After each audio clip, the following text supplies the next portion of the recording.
بسم اللہ الرحمن الرحیم فَإِذَا فَرَغْتَ فَانصَبْ، لہذا جب تم فارغ ہو جاؤ تو اپنے آپ کو عبادت میں تھکاؤ۔ لفظ بلفظ ترجمہ۔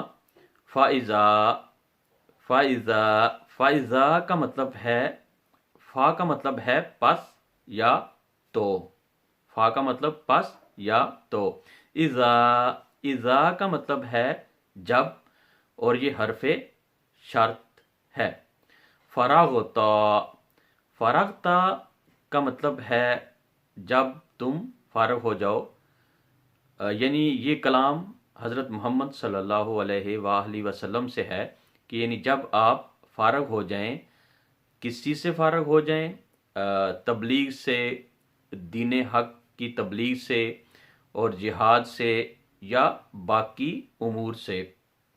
فنصب، فا کا مطلب ہے پس، اور نصب کسی بھی چیز کو گاڑنے کے لیے استعمال کیا جاتا ہے، جیسے جھنڈے کو گاڑنا، اور اس کا مطلب ہوتا ہے جڑ جانا کسی بھی چیز کے لیے نا۔ تو فنصب سے مراد ہے کہ آپ عبادت کے لیے یکسوئی کے ساتھ جڑ جائیں، یعنی اللہ تعالی حضرت محمد صلی اللہ علیہ وآلہ وسلم کو یہاں پہ یہ بات فرما رہے ہیں کہ جب آپ باقی تمام امور سے فارغ ہو جائیں تو اللہ تعالیٰ کے ساتھ باتیں کریں اور اللہ تعالیٰ کے ساتھ یکسوئی کے ساتھ عبادت میں مشغول ہو جائیں۔ تو اس آیت کریمہ کا مکمل ترجمہ یوں بنے گا کہ جب آپ فارغ ہو جائیں تو یکسوئی کے ساتھ اللہ تعالیٰ کی عبادت میں مشغول ہو جائیں۔ جزاکم اللہ خیر۔